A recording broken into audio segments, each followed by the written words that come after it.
Um, Roman Nielsen, 41, died October 1st in his Bucks County home after a bullet fired from his SIG Sauer P320 pistol pierced his groin and punctured his femoral artery, according to the lawsuit and an interview with his widow's attorney. Damn.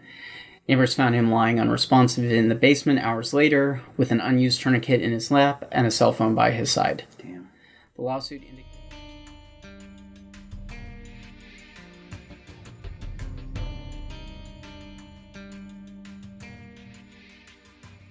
SIG Sauer, once synonymous with excellence, innovation, and reliability. Lately, though, things have gotten a bit complicated. Now, before we dive into this hot mess, let's make something crystal clear. Our goal here isn't to bash SIG. In fact, we're rooting for them. SIG's innovations like the P320's fire control unit and the 277 Fury round have genuinely pushed the envelope. But innovation alone isn't enough if the trust isn't there. We're marketers, PR pros who've navigated enough corporate fires to know a full-blown blaze when we see one. And folks, SIG is on fire. From the infamous P320 drop-safe fiasco, their voluntary upgrade program, exploding handgun lawsuits, and videos from customers and influencers that are spreading like wildfire, this situation has gone from bad to a straight PR nightmare. To top it off, SIG's recent statements is stirring controversy, blurring the lines between legitimate product criticism and the politics of gun ownership. That's dangerous ground, especially when agencies from local police departments to the DoD are raising eyebrows and voices about safety concerns. But here's the kicker. How should SIG handle this? Double down or discontinue? Massive recalls or quiet upgrades? Transparent third-party testing or burying heads in the sand? We'll break down what's happened, what went wrong, and more importantly, how we would fix it. Because no one wants to see this legend burn out. Stay tuned. Hello everyone, I'm Anders E.T. Herzberg, and joining me today is my friend and business partner, Jason J. Green. How's your day going, Jason? Very good, thank you. Alright, well, today we are going to be discussing SIG's fiasco, PR nightmare. I mean, we've kind of been discussing this a little bit off and on, but this is kind of crazy. Like, I have not seen a fiasco in the firearms world quite like this. Or really any large corporation recently that's got this kind of a nightmare that they keep just tripping on their own shoelaces over and over again. Yeah, I know. It's been pretty bad. Made some interesting decisions. But I think for those of our audience who are probably not too terribly familiar with us, I think we should probably introduce ourselves a little bit better. I'm, of course, Anders, and I run Cap and Ball Digital Strategies with Jason here. We are a 2A focused digital marketing firm. We specialize in helping FFLs and others in the 2A community to market their products and services. And I've been doing marketing for probably about 10 years now, helping to build brands online. And 10 years. Oh, yeah. Wow. And for that time, Jason has been my longtime business partner and mentor, helping me navigate these things. He has even more experience than I do. 25 years. Yeah, Jason, why don't you tell our audience a little bit about your experience? I'm Jason. I'm a digital marketer of 25 years. My main focus is SEO, but we've done just about everything. Reputation management, social media, and whatnot. Everything in there under digital marketing is what I can do. I've been doing it for a long, long time. And I'm the founder of Heartless Bastard Digital Strategies, which I run with Anders as my business partner. That's it. That's all you get out of me. All right. All right. So I think next we should probably dive into a little bit of the history of things. And I think probably a good place to start would be kind of all the way back at the beginning of this whole thing. So take it back. All the way back. So I think the best place to start is probably not even with the P320. I think the best place to start is probably with the SIG Sauer P250, because this was the original handgun that SIG developed, and that was kind of used as the basis for the P320. So the big innovation that the 250 brought around was the fire control unit. Basically, that let you have, for those who are not familiar, a serialized part that wasn't integral to the rest of the frame of the handgun. So the big selling point of it was you could swap calibers, you could swap barrel and slide lengths, you could swap grip sizes. It was a truly modular platform. Was this was the beginning of the modularization? Yeah, and I've shown you like the Ruger RXM, exact same idea. Right. And I believe there are a few other guns that are coming out as well. What time frame was this? So they originally launched the P250 in 2007. Mm-hmm. That's when they first designed it. It's a double action only hammer fired gun. Mm-hmm. I thought it was really, really cool. I did want to get my hands on one. Never did get a chance to, unfortunately. Mm-hmm. But I saw something that was really, really cool, and I got excited about this.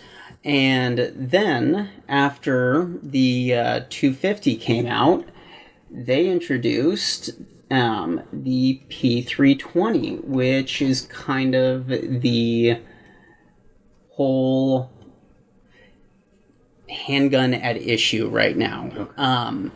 It's very much the same kind of idea. Fire control units, all of the same features that I just went over. But the thing about the P320 is, it's a striker fired versus being a hammer fired pistol. Thank you. And also, SIG was able to win a very sizable government contract with this particular gun.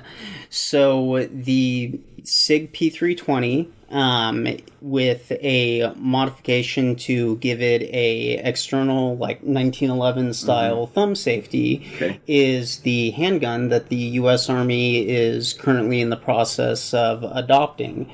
And also, the P320 has become incredibly popular with a lot of law enforcement agencies, ICE, who are Border going to Patrol. mimic the military as it is. Oh yeah, no. Once the Army selects a handgun, it gets pretty dang popular. What are they replacing? They are replacing the Beretta 92 FS. I want to say is the specific model. Okay. Basically, the M9 is the military designation for that one. I see. Double action, single action, hammer-fired 9mm pistol, metal frame versus the polymer frame of the SIG P320.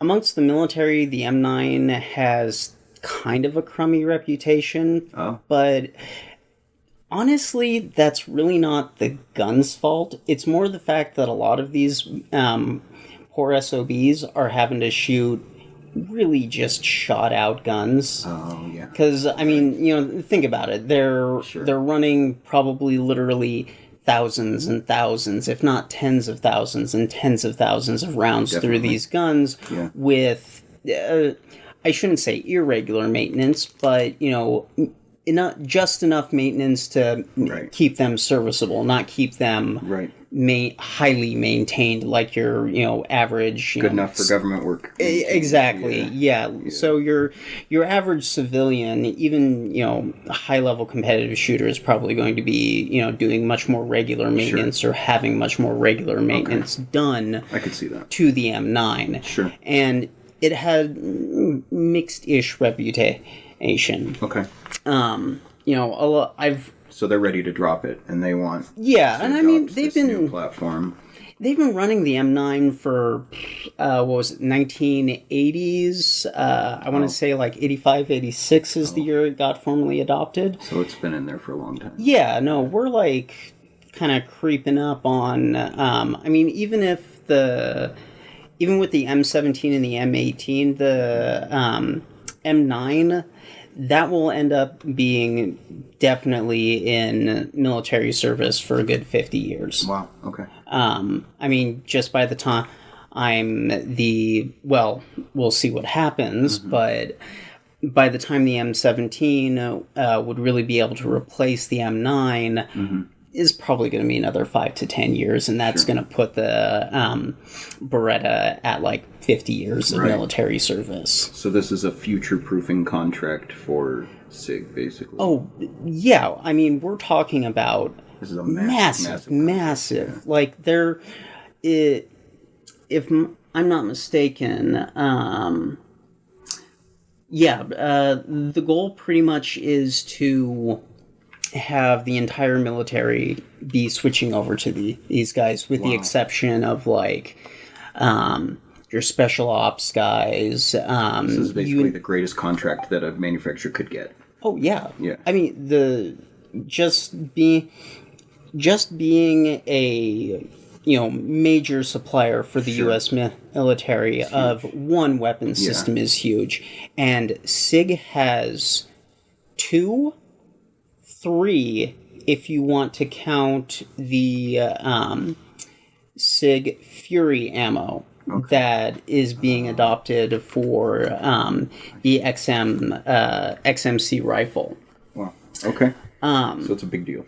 Yeah, no, this is a huge deal, and unfortunately, I think these issues that are cropping up with the P320 and the kind of PR nightmare that they find themselves in might very well bring enough attention to that contract to jeopardize it. Yeah, especially at a point in time when there's literally a Department of Government Efficiency that's looking to cut waste, and absolutely everything's going under the microscope now. Brand new handgun might not necessarily be all that worth it in that current climate. Well, let's talk about some of the problems then. Okay, yeah.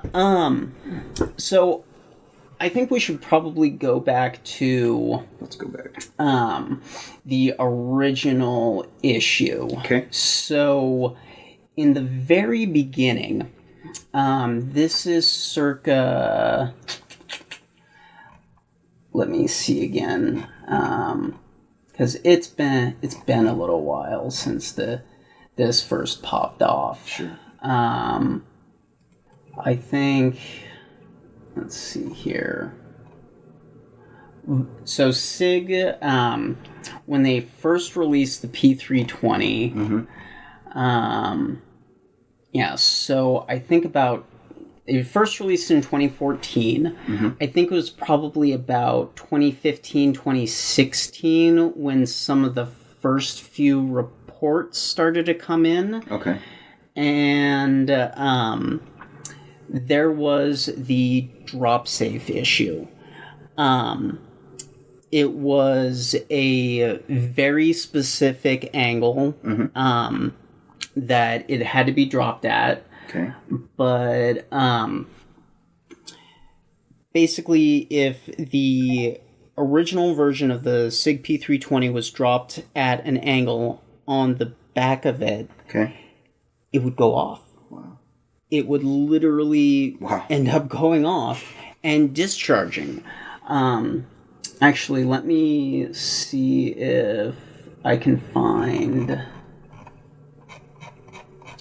Here, I'll find a video kind of showing the drop safe issue. Okay.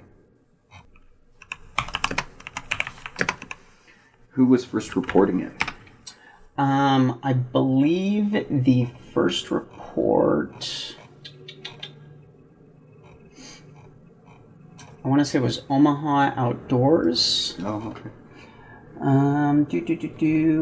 Or something like that. I think I've got it in here somewhere in in the notes.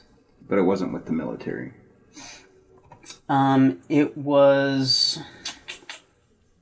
I think the military might have been reporting... Something also. Yeah. I think it was a couple of things that cropped up around the same time. Yeah. Oh, here we go. This is it.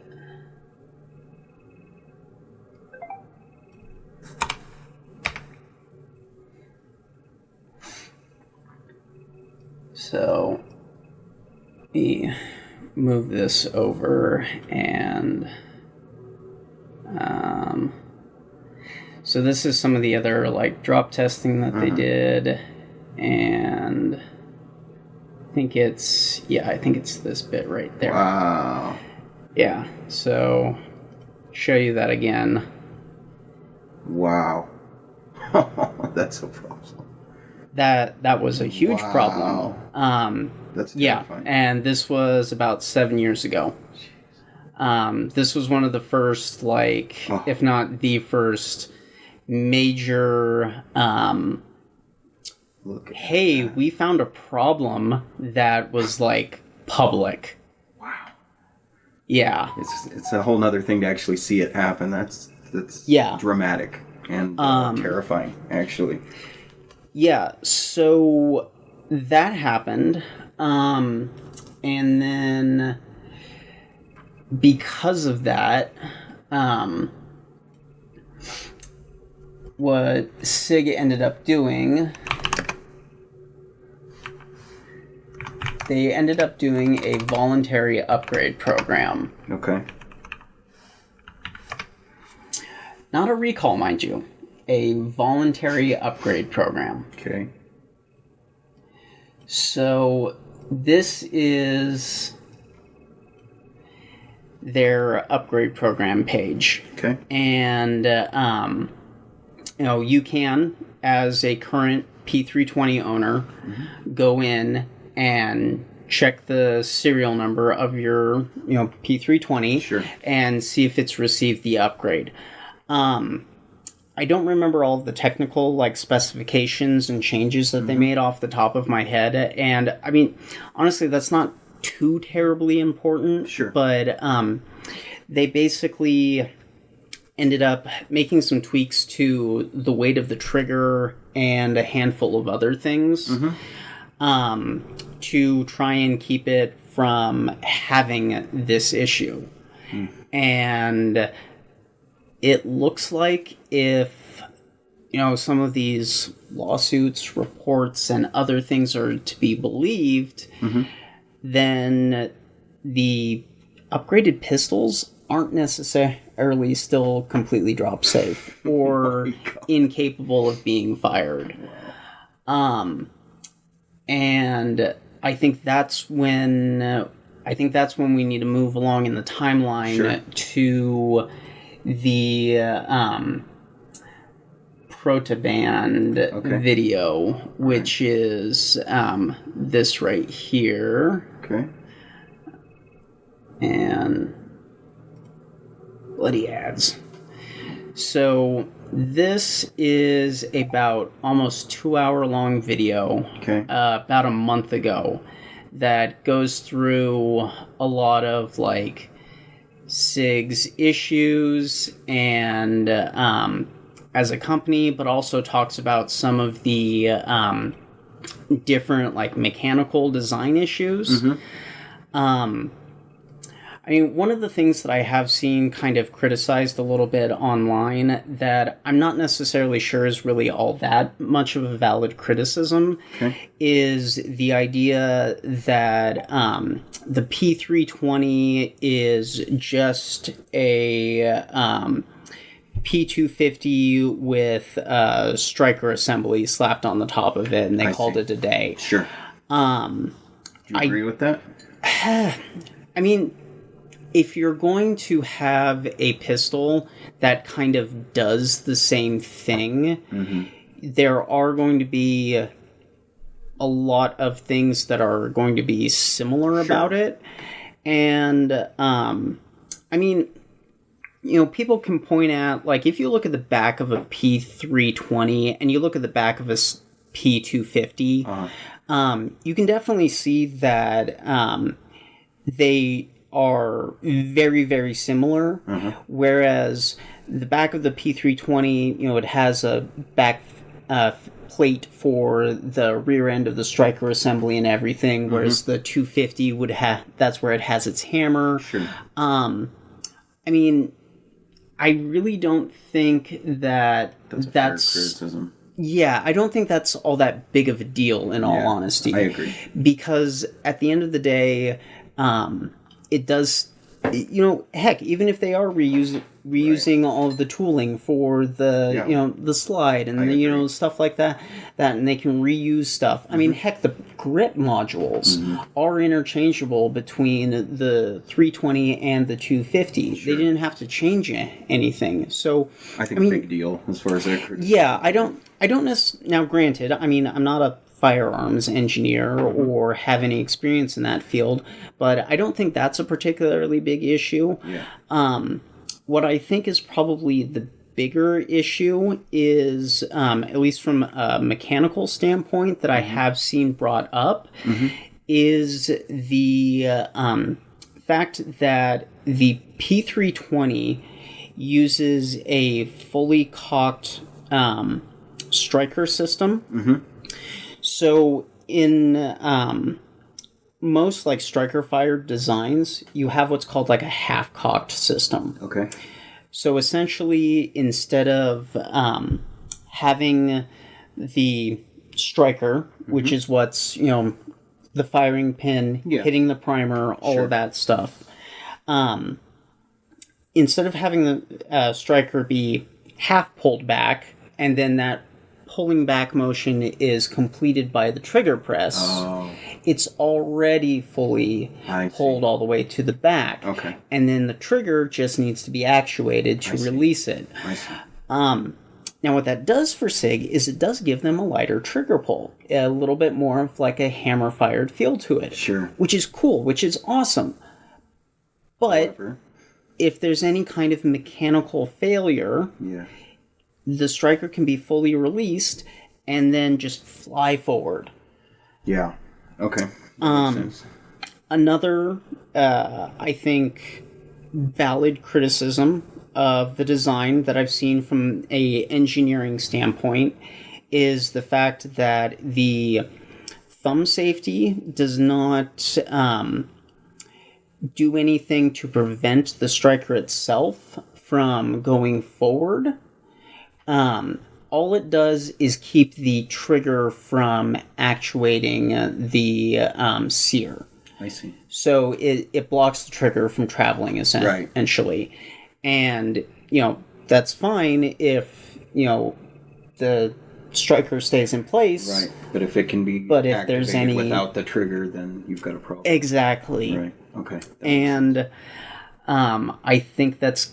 Do you think that's at the heart of the issue? Maybe that is the problem. Okay. Maybe it's an issue of tolerance stacking. I have tried to listen to more knowledgeable voices on things like this, and quite frankly, diagnosing these kinds of mechanical issues and things like that can be really tricky because,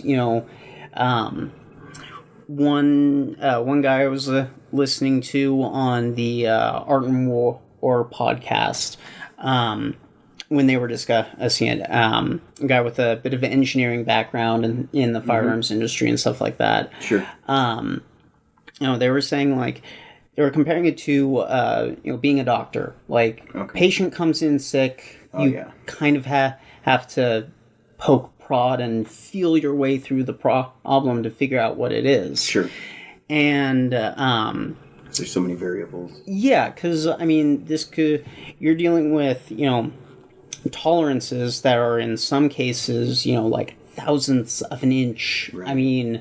You're dealing with very small parts, and you're dealing with, different hardness of metals and materials and things like that, where it is a very complicated process. All right, that makes sense. Yeah. For something that's technically so mechanically simple, just a small explosion in a tube actuating another piece of metal and a spring, there's a lot of engineering work and stuff that goes into it. I mean, my personal, like, hobby horse with the firearm stuff is the minutia of, the actual cartridges and things like that. For sure. And that in of itself just has so many different rabbit holes that you can go down.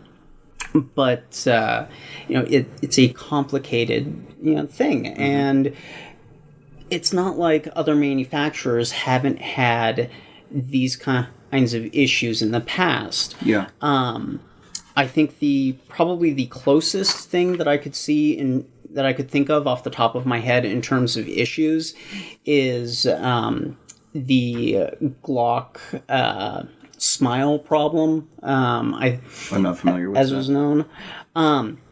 So back when the 40 Smith & Wesson cartridge was first introduced, that's kind of a funny story. Gadsden Glock got a little sticky fingered with a few rounds of 40 Smith & Wesson at a SHOT Show, and managed to beat Smith & Wesson to the market with a handgun that chambered their own bullet design, or their own cartridge design. Right. That's funny. Okay. But anyway, they had an issue with the support of the rear end of the case. Okay. So because 40 Smith & Wesson, high pressure cartridge, if you're not familiar, right. It was blowing out basically the bottoms of the case and ejecting a whole bunch of gas that's meant for the barrel and pushing the bullet out the bottom of the gun and just dumping magazines out the bottom. Wow. So Glock had to go back to the drawing board and kind of change some geometries of the barrel a little bit where the feed ramp is to better support that case. And they fixed the issue. Sure. But they did that. This was kind of, this was very much in a pre-internet, pre-social media kind of era. Right. And, they did that relatively quickly as well. Like, and Glock's known for uber reliability. I mean, heck, Glock today is probably the most reliable brand in terms of their reputation for how well their firearms function. Really? Okay. And when they first came to market, they got a ton of skepticism because they were plastic. I remember. They had no safeties whatsoever other than the trigger safety. That was a big deal. Well, I should say that are external. Yes. Because they do have internal safeties as well. But there was a lot of skepticism to them. But now they're regarded as one of the most reliable brands on the market. Like, just get a Glock. Yeah. Don't think about it. Get a Glock. Get a Glock. Get a Glock. So anyway, this kind of all to get back to the history of things. Protoband releases his video. He has some other follow-up videos that go into other details and things like that he's released. But I think the big reason that SIG has found themselves in the position that they're in right now is because of this statement. And let me pull it up for you. That is this guy right here. Okay. Oh boy. So, in the decades since its introduction, the P320 has undergone the most rigorous testing and evaluation of any firearm by military and law enforcement agencies around the world. It consistently delivers a proven record of performance and reliability through state-of-the-art engineering and documented quality control at every stage of its production. Claims that unintended discharges are anything more than negligent handling and or manufactured lies to support an anti-gun, anti-SIG agenda are false. Furthermore, lawsuits claiming that the P320 is capable of firing without the trigger being pulled have been dismissed in courtrooms around the country. In addition, multiple plaintiffs, so-called experts, have conceded it is not possible for the P320 to discharge unless the trigger is fully actuated. Wow. This rhetoric is high, and we can no longer stay silent while the lawsuits run their course. Clickbait farming, engagement hacking grifters, hi SIG, Wow. continue their campaign to hijack the truth for profit. Enough is enough. From the courts of law to the court of public opinion, we will combat the lies and misinformation with the truth. SIG Sauer stands behind quality, safety, and design of all of their products, especially the P320. Oh. Industry, take notice. What's happening today to SIG Sauer with the anti-gun mob and their lawfare tactics will happen tomorrow at another firearms manufacturer, and then another today for SIG Sauer. It ends. Oh boy. Oh boy. Yikes. Yeah. That was the response, the official response to this. Yeah. Oh boy. Okay, so what happens next? So, they get basically memed to oblivion. Yeah, I could see that. Brandon Herrera, the AK guy, probably one of the biggest voices on YouTube, or GunTube. Yeah. Are you sure about that? Oh no. I mean, It's gonna get up. just, yeah. Yeah. Ah, that's hilarious. Oh yeah. No, it's, That's funny. they're just getting roasted. I would imagine so. Absolutely roasted. So what at this point do you think they're thinking? I'm They thinking... can't be unfamiliar with the amount of coverage that this is starting to get and the amount of claims that are starting to mount. So what are they thinking at this point, do you think? Well, I think that they are in a really bad catch-22. That they are. Because at this point, if SIG really admits any kind of a fault, and they aren't making these kinds of strident statements Yeah. about the quality and reliability of this firearm that is Basically in... saying that the claims are bullshit. I mean, Yeah. Yeah, that's a bold statement. Yeah, I think if they're not making these kinds of strident claims, then they think that they are in danger of losing contracts.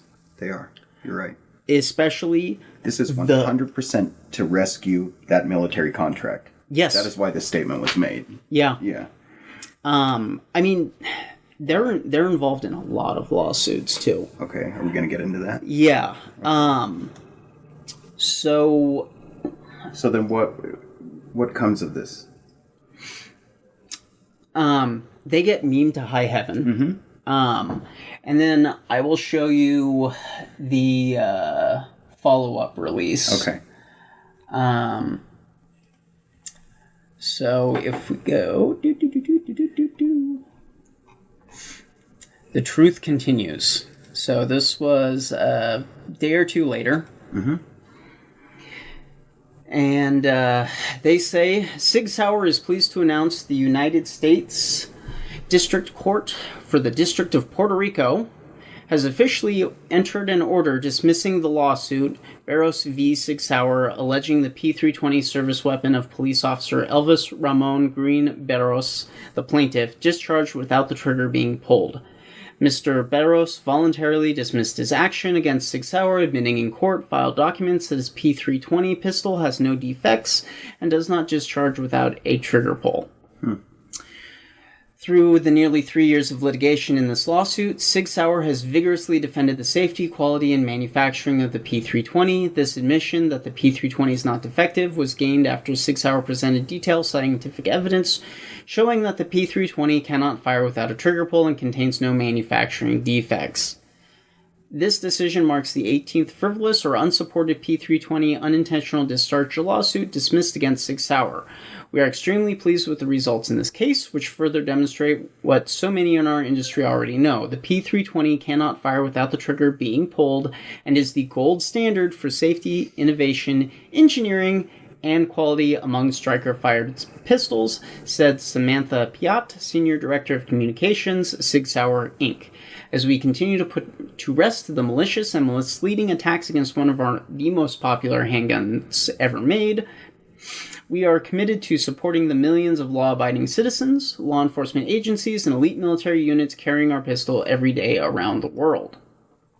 The design of the SIG Sauer P320 is safe and innovative, with numerous related patents, including several related to safety mechanisms. It is among the most tested, proven, and successful handguns in recent history, with versions being selected as the official sidearm of the US, Canadian, Australian, and Danish militaries, among many other military and law enforcement organizations worldwide. SIG Sauer is extremely proud of our long history of producing high-quality firearms and our unwavering dedication to safety. For more information and accurate facts about the P320, please visit p320truth.com. Okay. Thoughts? They were still getting clowned in the comments. Of course they were. It's entirely possible that this particular case and the facts of this case were such that this statement in terms of the case is correct. Okay. That's totally possible. Okay. I haven't deep dived into this particular case. Sure. There's many others though. Yes. Which I think we should briefly kind of bring up here. I agree, because some of these have more teeth to them than... Yeah. Let's see here. So this is from the Trace. So Lefty Rag, we're going to take this with a little bit of a grain of salt here. Okay. And by a grain, I mean an absolute mountain. But the facts of the matter, at least, are correct. Sure. Wrongful death lawsuit filed against SIG Sauer as concerns mount over its signature handgun. Roman Nielsen, 41, died October 1st in his Bucks County home after a bullet fired from his SIG Sauer P320 pistol pierced his groin and punctured his femoral artery, according to the lawsuit and an interview with his widow's attorney. Damn.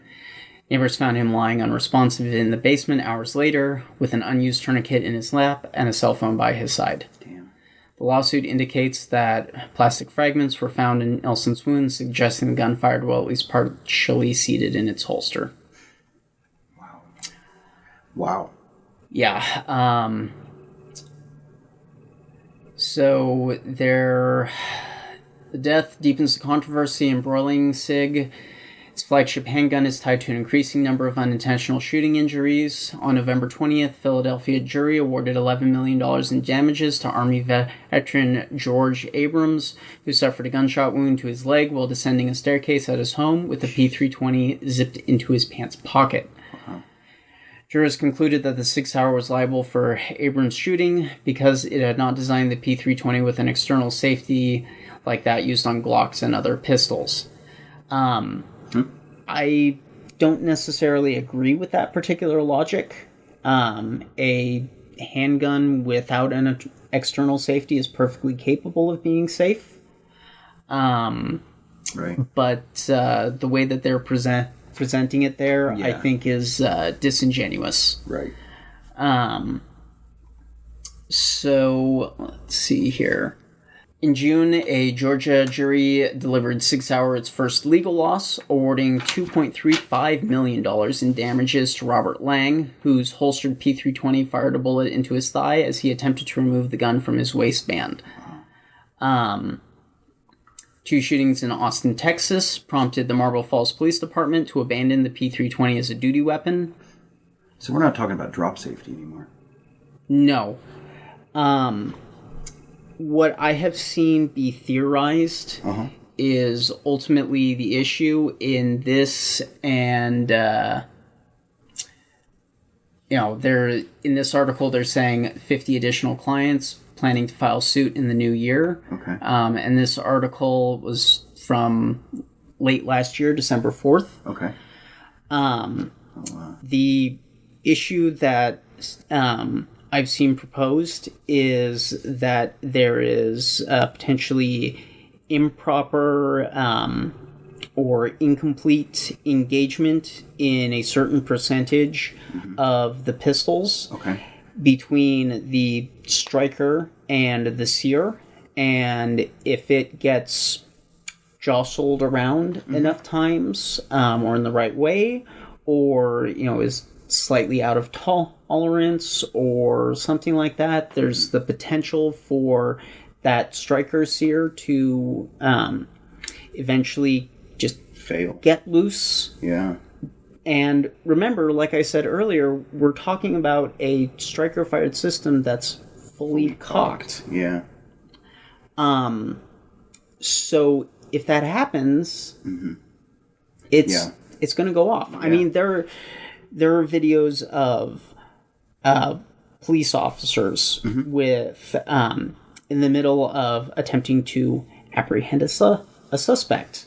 Wow. Where this police officer's sweeping the legs out from under a suspect that is being detained while two other officers have the guy's hands or arms, and pistol goes off. Wow. There's a video where a highway patrol officer is exiting his vehicle. Pistol goes off. A pistol is being carried in it looked like, I think, a police parking garage, and pistol goes off. So this is a nightmare for law enforcement, potentially. Yeah. I mean, the liabilities potential in that are it's massive. Huge. Yeah. I mean, law enforcement does have, they do have qualified immunity and all this kind of other legal protections. Yeah. But I think that's going to be a very tough row to hoe if somebody gets injured because of they're being detained or being arrested and they get shot.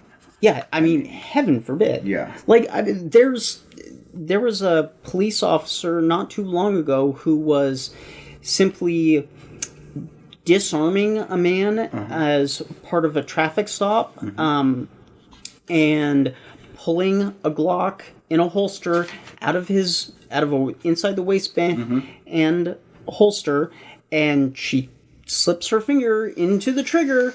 It goes off, hits him in the leg. Wow. He survived, but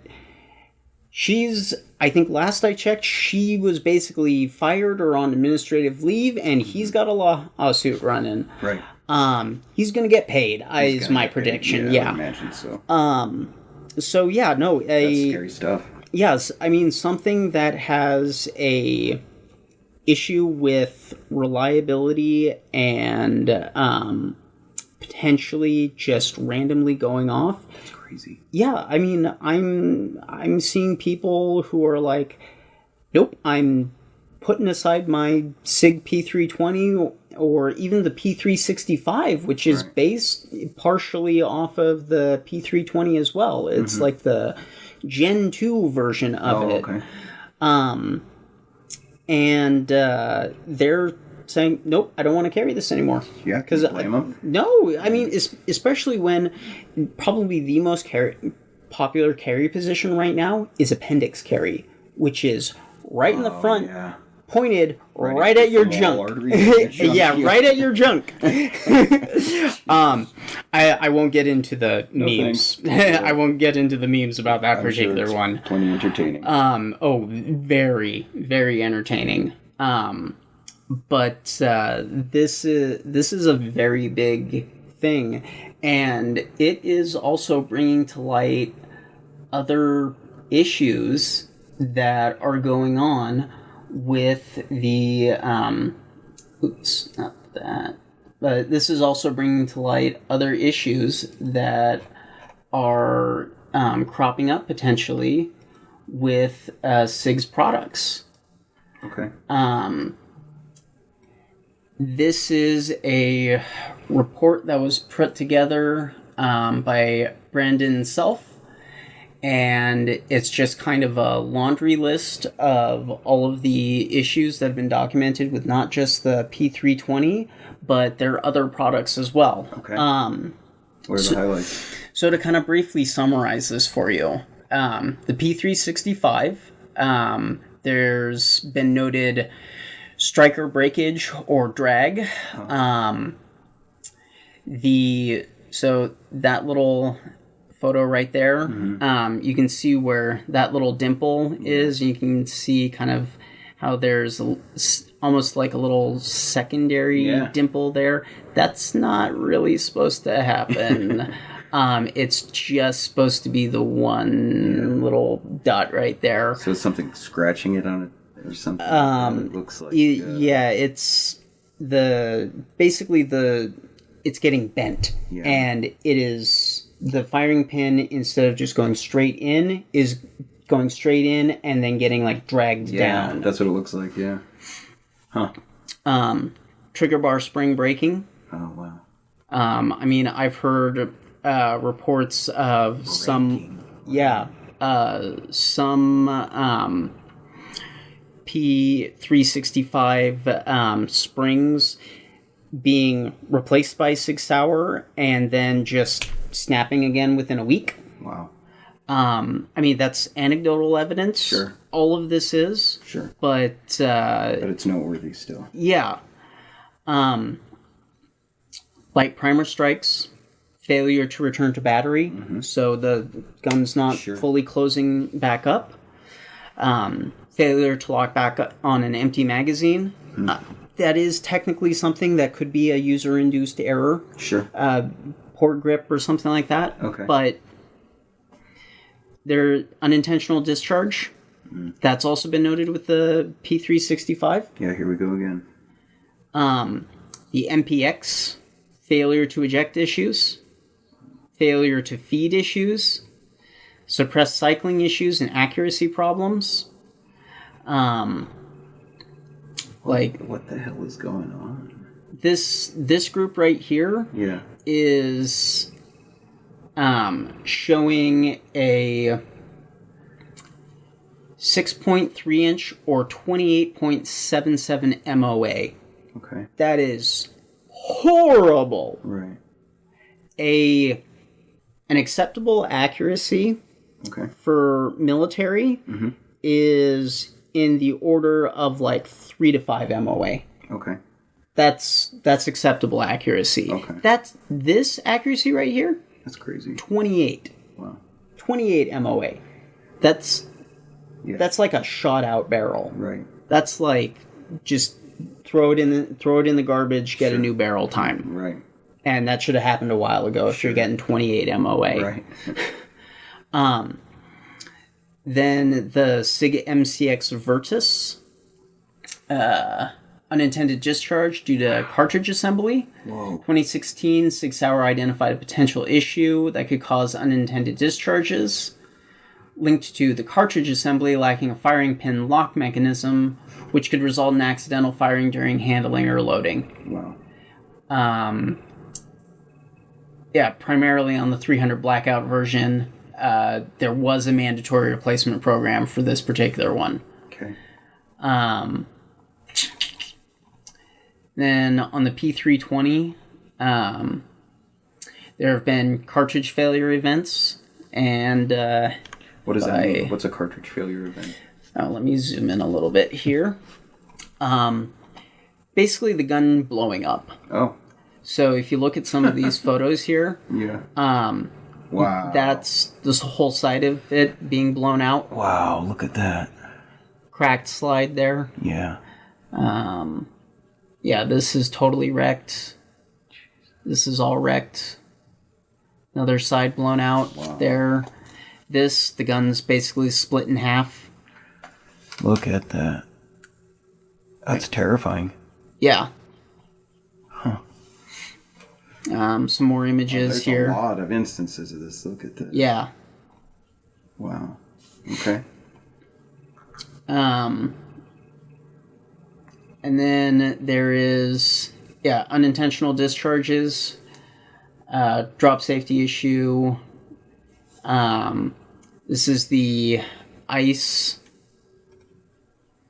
Oh no, that's not loading. But then there's the ICE whistleblower that came forward. And that document was released by somebody who has literally a laundry list worth of credentials.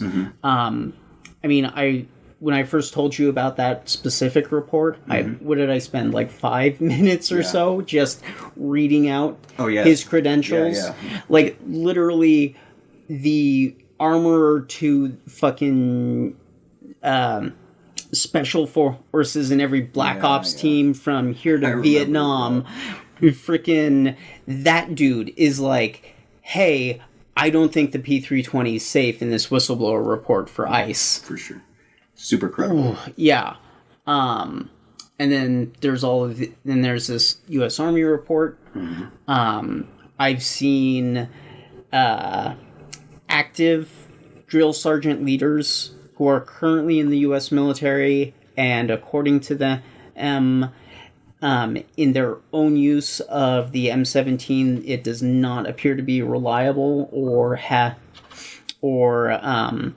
it has issues such as sights falling off, red dot sights battering themselves off of the slides. Wow. Just all kinds of stuff. I mean...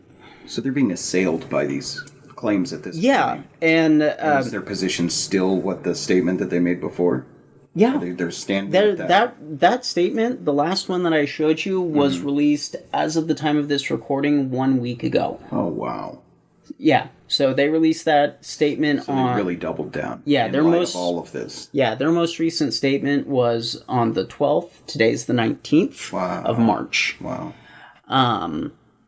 Yeah, no, they are continuing to double down and continuing to double down because they really don't want to lose that contract. For sure. And one of the things that this particular report, since I'm sitting on it here, since SIG is taking the position that a lot of these lawsuits are anti-gun driven, the Bagnell Law, who is one of the law firms spearheading a lot of these lawsuits. Sure. Jeffrey S. Bagnell not publicly identified himself as either pro-gun or anti-gun.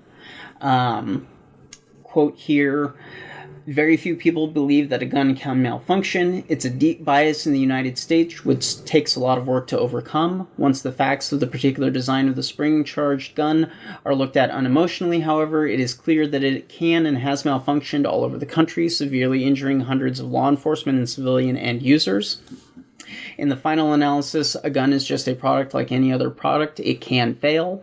It just happened again this week in Connecticut and Florida with the clearest video to date, and it's simply a matter of time before it happens again. The company must take responsibility for this severe safety problem instead of hiding behind lawyers, targeting me, concealing evidence, gaslighting law enforcement agencies, blaming holsters, keys, drawstrings, and unidentified foreign objects, and evading responsibility year after year. That's Bagnell being quoted in an affidavit. Okay. So I don't see any real particular evidence. I mean, we've kind of talked about the state of Mexico versus where are they suing? Smith & Wesson. Yes. Much more politically motivated. Very like the politically motivated gun lawsuit cases are very obvious to an outside observer. Agreed. And I'm willing to be convinced otherwise. Like, SIG, please convince me otherwise. Yeah. But I'm not seeing that evidence just yet. Not in any of the lawsuits that I've seen so far. Sure. This would be the time to bring it out as well. Yeah, and I mean we'll get into it once we have everything kind of taken care of, but if there is legitimate evidence of political motivation, now is the time to be bringing it up. Absolutely. And military reports of lock shearing disabling the drop safety, to go back to some of these other issues. Yeah. SIG's own drop test did have one ignition from a gun that was dropped 130 plus times. Granted, that's a lot of drops. But also it's their test. Yeah, it's their own testing. Yeah. So, I mean, in large government contracts and in large production numbers, there's always going to be problems. Of course.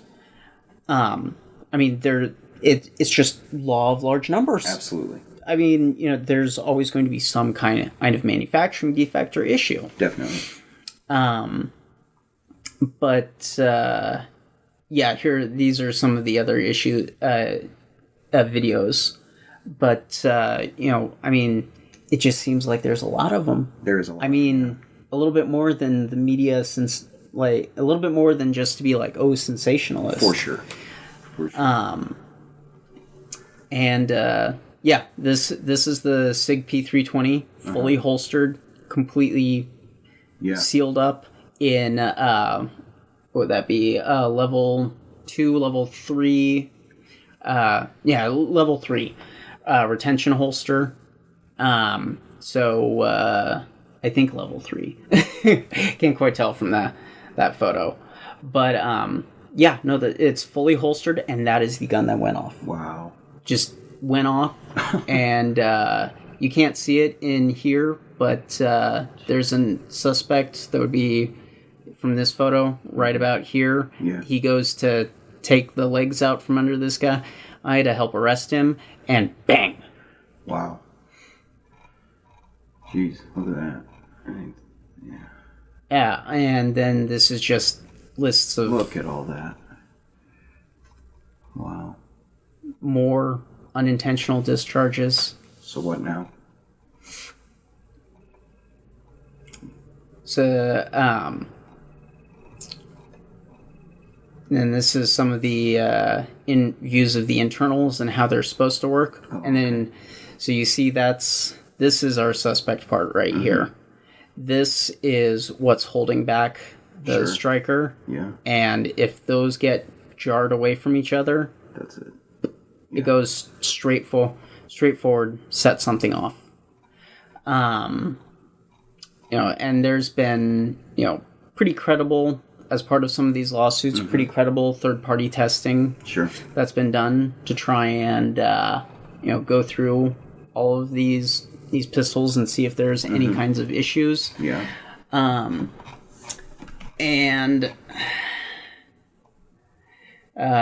Optic plate shearing, trigger bar spring breakage, and then the ejector issue. I think I showed you. You did this video here. Yeah. So that little part right there for the uninitiated, that's your ejector. That's what's getting the actual case out once it's been fired fully out of the gun. Sure.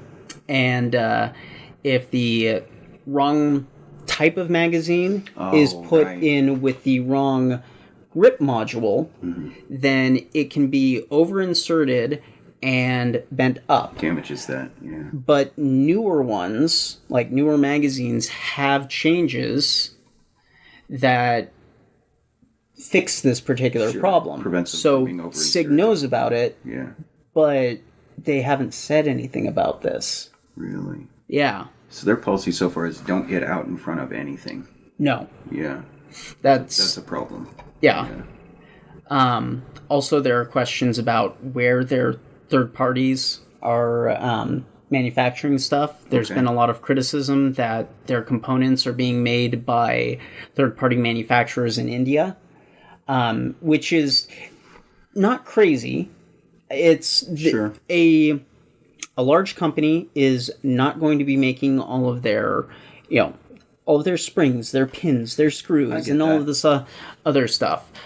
But do you not necessarily trust a metal injection molding company in India? I mean, maybe they're good, maybe they're amazing, and maybe there's like some bad batches that got through. Maybe not with that part. How about that? Yeah. Yeah. And the thing with metal injection molding is is a process that needs to be very carefully controlled. Otherwise, you get an incredibly crummy part, and you might as well have not used metal injection molding. Sure. If you do it right, great, potentially cost saving, really quick. But if you do it wrong, you might as well not even have done it that way. Sure. Okay. And then this is this is only a couple of days old. I think this released about 48 hours ago, this particular report. But this is this bottom section here is previously unreleased. This is a U.S. Army provisioned M17, and it had a total of 200 rounds fired through it. And this is not an unintentional discharge in its lifetime. So this has never had a problem before. Okay. And then this report, they go through it, and the sear in the M17 can drop, move, or fire even when the firearm is unsafe. Wow. Moved with minimal effort in demonstration with a plastic punch. It can also move with minimal push of the finger as well. Wow. The safety only blocks the trigger bar from movement. The sear group assembly has full range of movement. Wow. Note the sear safety would still need to be disengaged for the striker to hit a primer.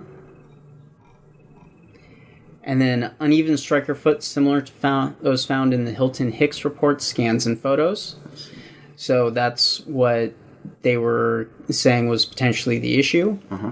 And then striker foot, a little bit more up close there. Yeah. Gaps in the striker housing, similar to those found in Hilton Hicks report. And if you kind of keep going through, uneven wear seen on the sear. Mm-hmm. Inconsistent sear and striker foot seating. So you can see, Yeah. you see how it's slightly different between those two, there and there. Yeah. And sear and striker foot dragging, causing movement between the slide and fire control unit rails during the pull of the trigger. Like, those shouldn't be dragging together. Sure. And then here you have a spring rubbing up against the magazine. Okay. And wear found on the magazine where the trigger bar spring is making contact during live fire, dry fire, magazine insertion, and magazine release. Oh. So that little wear mark right there, is being caused by where the magazine is sitting. Sure. And that's potentially another source of wear over time. Right. And then we also get to the MCX Spear. Okay. And what's really shitty is the MCX Spear is the next rifle that the U.S. Army is planning on fielding. That's right. So that's initial accuracy, barrel flex, and handguard misalignment. So they can flex the barrel in such a way that it shifts its point of impact. Oh, wow. Literally by hand. Wow. Literally by hand. Upper receiver fitment issues, where I've seen gaps, photos online showing gaps in the rear, where the lower part of the rifle is supposed to meet up with the upper, and a huge gap. Wow. Return to zero accuracy concerns. The Spear LT may not consistently return to zero after firing, particularly following periods of heavy use.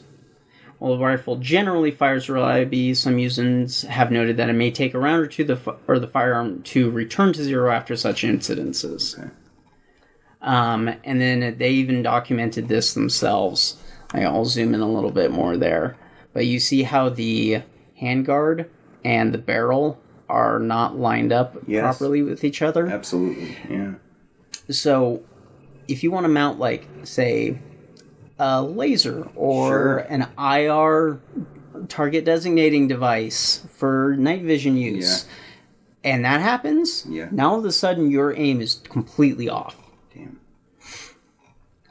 And they go through here and they find that by placing pressure on it, they can actually shift the groups, and this goes like, this is the control group is less than 1 MOA, which is great accuracy, but with pressure being applied, this shifts to 1.6 MOA. Wow. Which is, I mean, technically still acceptable, but that's a big huge loss shift. of accuracy. Yeah.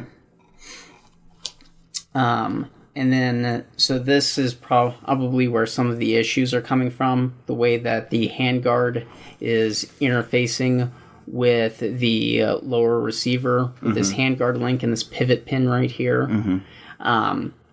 This is potentially what the problem is, and there might be like some material issues or maybe some manufacturing issues somewhere along the line that are causing these problems. I see. But that is It's a great a report. huge issue. Yeah. So that's 2 out of the 3, if you want to count the ammunition. But the 2 major contracts, both of them potentially have issues. Massive issue. And I mean, these things are going to keep popping up unless SIG does something. Yeah. And so far their response has been just to do quiet changes to new production pistols, at least for as far as we can tell, for the P320s, because they have fixed the over-insertion issue by changing up I believe they changed slightly the way the magazine base plates operate a little bit to address that issue. Sure. But they never announced anything. They never said anything. Yeah. So I think now we should get into what the heck does SIG do from here? I mean, they've really shaken the trust of their customer base. They've endangered these massive DoD contracts. And, LEO contracts as well all over the country. I mean, obviously they don't want to lose those, but how do they thread the needle of fixing this particular problem? Every time they do want to make one of these moves where they're silently fixing something, they're impacting public trust, potentially. So, this is a massive problem. It's always going to come back to public trust. And I think that they're figuring that there's a clear separation between the trust of the government versus the trust of the public. And they're wrong. They're completely dead wrong. No, I agree Especially with you now on that. in the era of government efficiency and stuff like that. Of people-driven mandates for tidying up and making things run a little smoother and less costly. This is a massive, massive problem at this point. And they've got other sorts of problems going on as well, don't they? There's some management issues. They have some very questionable management issues. Protoband's original video did talk about a lot of the lawsuits and things like that. And some of those were egregious. I mean, just wildly egregious, unsupervised stuff going on there. We probably can't really talk about the details on YouTube, but people can do a little investigating and see what we're talking about. But that is going to speak to any possibility of restoring public trust, that kind of stuff as well. Yeah. It depends on how they've gotten in front of that stuff, the more interpersonal issues that they're having, HR issues that they're having. Because it's all going to be lumped together and used against them. Oh, for sure. And I have not seen them even attempt to address any of those issues in terms of their more staffing related problems and some of the let's play Nicolas Cage in Lord of War kind of shenanigans that they've gotten up to. They have kind of excellent movie, by the way. Yeah, great. They have kind of between all of those, what you just discussed, and then these safety issues, it's kind of the trifecta of suicide socially. Oh yeah, yeah. If I were to advise them, okay. So let's run a hypothetical. Yeah. Okay. Let's say SIG hires us tomorrow and says, Anders, Jason, how do we get out of this mess? They're going to have to do a very public, very loud, internal house cleaning. That would be the start of it. They're basically heads are going to have to roll. They're going to have to make it super public. Yeah. It's going to have to be like some knight in shining armor comes in to take control of the company and fix all of these ills that plague them. That's the only thing that I could see in terms of a public maneuver, in terms of not even protecting, attempting to restore some reputation in light of all of this. It's going to have to be a new company, essentially, is what gets presented to the public. Yeah, at least from a leadership standpoint, because someone that comes in, does a clean sweep, says, "Yep, but they're going to have to stand on these problems and address them and acknowledge them, and say, yep, we recognize these issues. The fact that it hasn't been addressed at this point is a leadership failure, and we're not taking care of that." Yeah, that's the only maneuver I could see. And I think the biggest blunder that they made was attempting to equate their biggest fans, the people who are literally buying these pistols, finding problems, and saying to SIG, "Hey, this is an issue," and getting told, "You're anti-gun." Yeah, that's right. You're anti-gun. I think that was the biggest blunder that they could have made. They estranged their core base, basically, and they're good and screwed now, I would imagine, in the long run. If not by virtue of some of the legal issues, some of the Lord of War stuff you were talking about. Yeah. If not by that alone, I don't see any coming back from this unless they have a massive, embarrassing mea culpa headed by some kind of new shining figure who's going to come in and be the savior of this company, the rescuer of this brand that's been so beloved for so long. I don't see any other way to come back from that. Yeah, I mean, It's been too much ignoring. Yeah, and the thing is, I like SIG's products. Absolutely. They are really nice, really solid, well-made firearms up until the P320, and I just don't know what happened. Like, it's a cascade of calamities that have happened. And the thing, SIG, to kind of equate them to a car brand, they're like a BMW or an Audi or something like that, or a Lexus, where they're like a higher end luxury brand that's in terms of their engineering and what was their engineering? Yeah, what was, unfortunately. Right. But I mean, in terms of their brand reputation, I mean, they were, very high quality. You paid for that quality, but they were not like the absolute most expensive option out there. They're still kind of a luxury brand. Yes, but they are still very much, at least up until rather recently, considered a very good quality brand that you could rely on.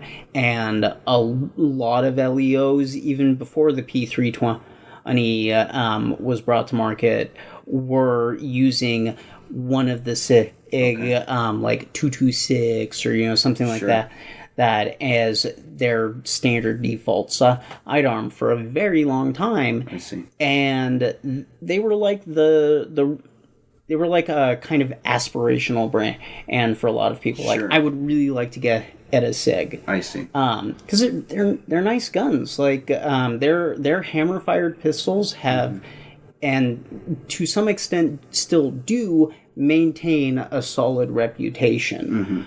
They could possibly draw on that in conjunction with the hero savior figure. I mean, the hero savior figure has to be somebody that's so well respected in terms of not just firearms manufacturing, but also in kind of like the rescue CEO, that gets called in. They're gonna have to meet. They're gonna have to check a lot of boxes in regards to that. They could come in and maybe start a campaign that's centered around, let's get back to what we were. Yeah. I could see that. But they're really gonna have to face all of this stuff. Yeah, and have a big mea culpa. I will say, like, okay, even if they did go that particular route, they do have one other problem in trying to go with that route. is as far as like CEOs and the gun industry goes, they're pretty much anonymous. I would like imagine, unless they're like a more like boutique brand where like Buffalo Bore. Buffalo Bore has they're an ammunition manufacturer. They have their founder CEO front and center doing recordings in his home talking about his knowledge of ammunition and firearms, just like off the cuff kind of stuff. So part of the campaign is going to include the pumping up of whoever the savior figure is. Potentially, yeah. But I mean, that's trying to find somebody to fill my brain to come up with a strategy for them, and that's what I've got so far, because it's going to take something really special and convoluted and very well executed, and the timing's got to be really perfect. And that's it. That's my best go, I think, at that for them. That'd be my advice.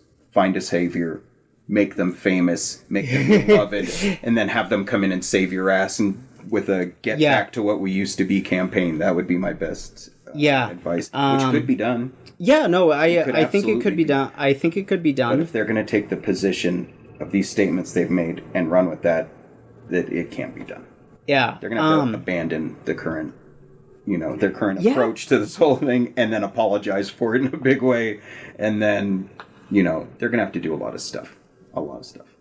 Yeah, I think that the kind of to split the difference between what they should be doing and what they're doing right now would be a statement along the lines of, we stand behind our products fully, we have great confidence in them and their reliability and safety. However, if you have any concerns or questions about your specific individual firearm, you are accessible very fast. You are more than welcome to send in your firearm to us free of charge, and we will do a full inspection of your firearm to make sure that it meets all of the safety standards and engineering standards that we espouse, or however they want to put it exactly. Of their company, really.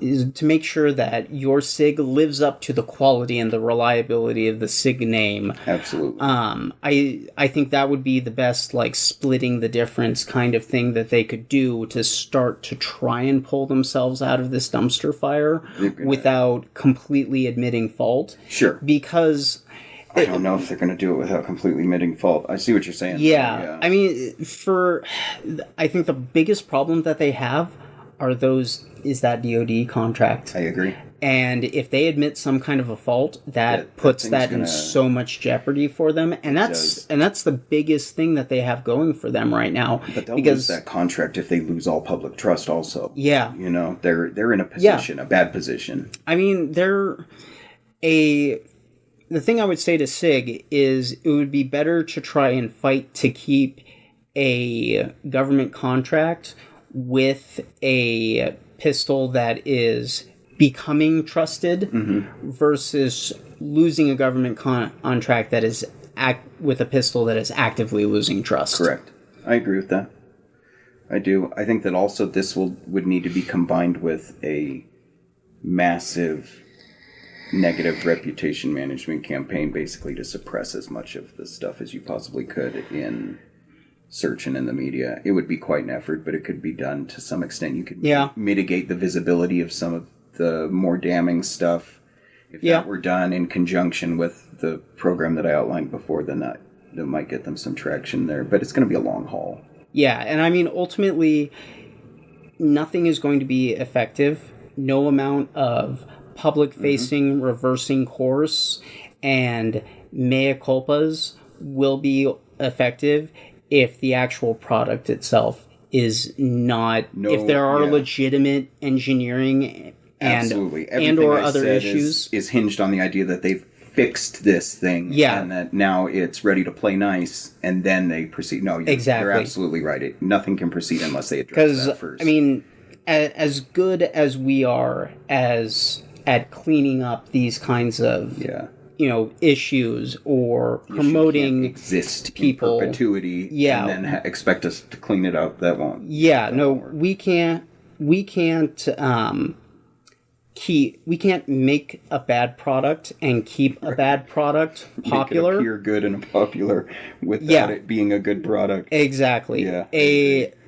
As good as we are at getting people exposure, getting them sales, and things like that online. Yeah.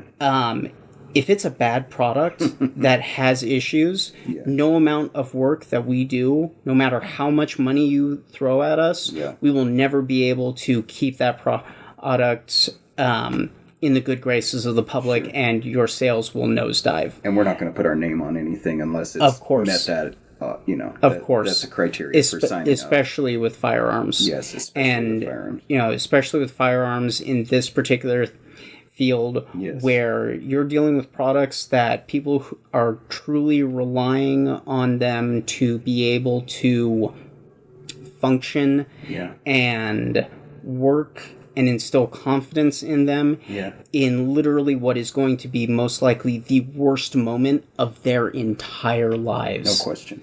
And that's an important point. Big responsibility that I think SIG needs to step back and acknowledge, because this is amateur hour shit. I don't know who's in charge of their PR. But, I mean... this has been confirmed. There is a open position that appeared on LinkedIn for a social media manager. Shut up. A little bit after this particular they're going to need a lot more than a social media manager to help with this. I think maybe they're not taking this problem serious enough if that's the job they posted for. But honestly, this kind of a statement, the two statements that Sig Sauer has released thus far,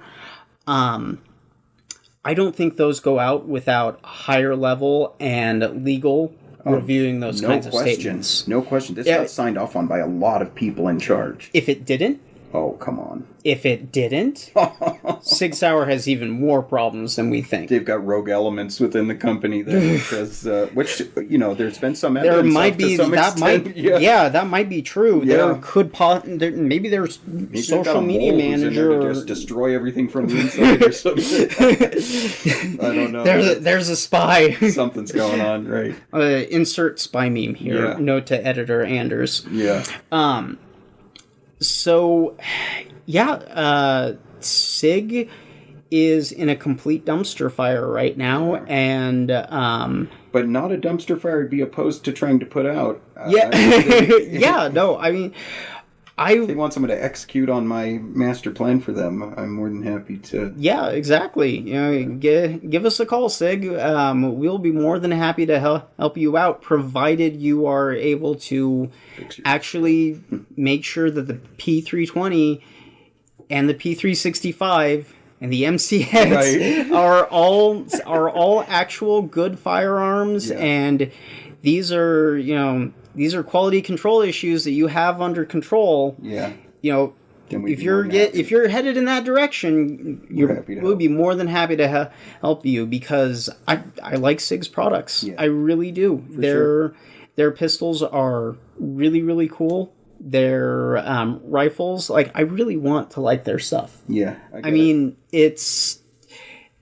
are a long and storied brand that doesn't deserve to go out like this. And it's a tragedy. It really is a tragedy.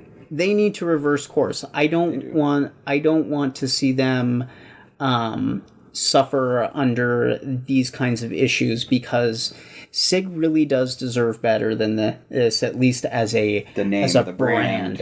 As a brand, as a storied company with history of reliability, quality craftsmanship, and innovation, that they have proven that they do still have the innovation chops. And the 250, the 320, and the P365, those are all really innovative firearms. I mean, the fire control unit idea just by itself brings so many more options to the handgun world that just did not exist before. In terms of modularity? Yeah, in terms of, like, I have a short opinion piece on the Ruger RXM.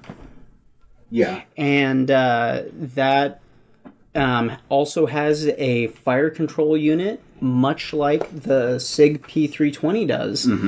And, you know, I think that's the direction that, you know, striker-fired, polymer-framed handguns should be going.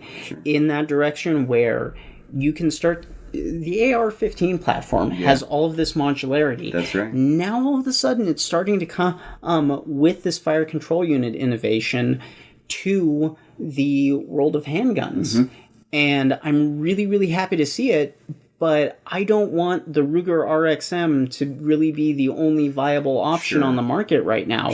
I want the 365 and the 320 to succeed and be viable pistols and be something that I'd be more than happy to carry, but right now, I'm not convinced of that. Yeah, for sure. So I think that kind of wraps everything up as far as stuff that I wanted to discuss for this video. But is there anything that you think that we should kind of mention before we sign off here? I don't think so. I think we've gone into the whole thing and laid out a possible fantasy strategy for them. So, well, I mean, I can only hope that, you know, these kinds of, you know, cooler heads and more rational minds who truly do want to see SIG succeed and return to being the company that they built their reputation on. Maybe that's the important point. They need to ally themselves with better intentioned people, I think. As a precursor to starting to work their way out of this, for sure. Yeah, I honestly think that SIG needs to start listening to their engagement hacking grifter detractors. Yes, that's right. And really, really look and take a serious look in the mirror and say, maybe I did actually mess up. Right. And I need to figure out a way out of this particular mess. Totally. Couldn't agree more. But, SIG, guys, if for some reason you end up seeing this, please listen to us. Yeah. I really can't stress that enough. And, I want you to be good. I want you to be the purveyor of the arms for the U.S. military and our law enforcement and keep those government contracts. But right now, you're not doing it. Yeah. You really aren't. And it's really, really sad for me to see right now. And I just hope you listen to reason. Well said. So, with that, I think we will bid everyone adieu. For any comments, questions, or anything like that, check out the comments below. And hopefully, we'll see you all again soon.